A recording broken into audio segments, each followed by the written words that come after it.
अभी हम शारीरिक स्तर पर हैं, फिर जिस दिन हम दुखी हो जाते हैं तो मन हमारा कुंठित हो जाता है, फिर हम मानसिक स्तर पर विचार करते हैं और फिर बुद्धि के अनुसार हम निर्णय लेते हैं तो बौद्धिक स्तर पर कार्य करते हैं और अंतिम होता है आत्मिक स्तर, जहाँ हमें ये पता चलता है हम जो कर्म कर रहे हैं वो सही है या नहीं।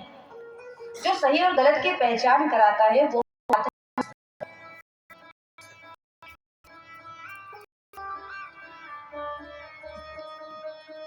एक जीवन के 4 स्तर होते हैं और इन 4 स्तरों में पहला जो है शारीरिक स्तर। आप संसार में कहीं भी चले, आपके शरीर को करने के लिए भारत भूमि को छोड़कर भी कहीं जाएंगे तो भी अनेकों प्रकार का साधन मिलेगा जिससे आपका शरीर बलवान होगा, शरीर पुष्ट होगा। ये शारीरिक स्तर को सुधारने की जगह है। ठीक, शरीर को बलवान बनाना है, शरीर को सुंदर बनाना है, शरीर को सक्षम बनाना है तो इस धरा पर कहीं भी चले जाओ, चाहे भारत में हो या भारत से बाहर, इस धरा पर, पूरी धरा पर कहीं भी चले जाओ, आप शरीर को स्वस्थ बनाने के लिए, बलवान बनाने के लिए और प्रसन्न और खूबसूरत दिखने के लिए आप कहीं पर भी जा सकते हैं, आपको साधन मिल जाएंगे शारीरिक स्तर को बलवान, सक्षम, सामर्थ्यवान बनाने के लिए। दूसरा आता है मानसिक स्तर अर्थात मन। इस मन का मनोरंजन करने के लिए भी आप पूरी दुनिया में कहीं भी चले जाओ,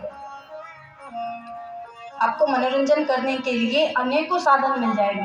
अब अभी तो हमारे पास में ही है हमारा मोबाइल, टीवी, रिश्तेदार जिनके साथ बैठकर मिलकर हम बातें कर लेते हैं, ऐसे ऐसे उत्सव कर लेते हैं जिससे हमारे मन का मनोरंजन हो जाता है।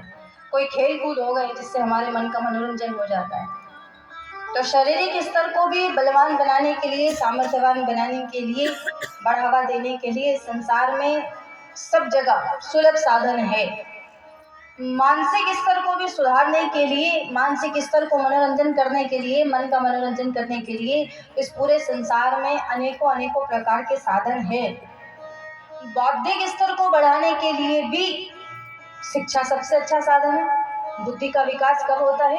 जब हम शिक्षा की ओर बढ़ते हैं, अध्ययन की ओर बढ़ते हैं।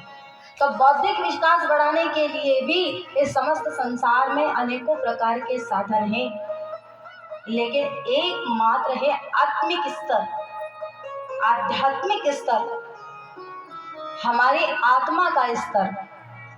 इसको बढ़ाने के लिए, इसको सुधारने के लिए, इसको सही राह पर चलाने के लिए इस पूरे संसार में एकमात्र भजन साधन है जो भारत भूमि पर होता है, कथा सत्संग पांडाल में।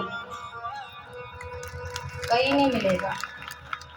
आप चले जाओ विदेश, आपके शरीर को खूबसूरत बना दिया जाएगा। इतने प्रकार के क्रीम, इतने प्रकार के शैम्पू है कि कैसे भी शरीर हो बहुत सुंदर दिखने लग जाएगा। हाँ, आप कहीं भी चले जाओ आपका मनोरंजन होने लग जाएगा, हो जाएगा। अनेकों प्रकार की ऐसी चीजें हैं इस संसार में कि इससे उभरे तो वो देखो, उससे उभरे तो वो देखो। मनोरंजन भी आराम से कहीं पर भी हो जाएगा, आपकी बुद्धि का विकास भी आराम से हो जाएगा। आप अनेकों प्रकार की पुस्तकें पढ़ सकते हैं, विद्या अध्ययन कर सकते हैं। लेकिन एकमात्र आपका भजन है, आपका आत्मिक स्तर है, आपका आध्यात्मिक स्तर है, जिसको बढ़ाने के लिए एकमात्र साधन है और वो साधन है भजन, वो साधन है सत्संग, और वो सत्संग केवल भारत की भूमि पर होता है।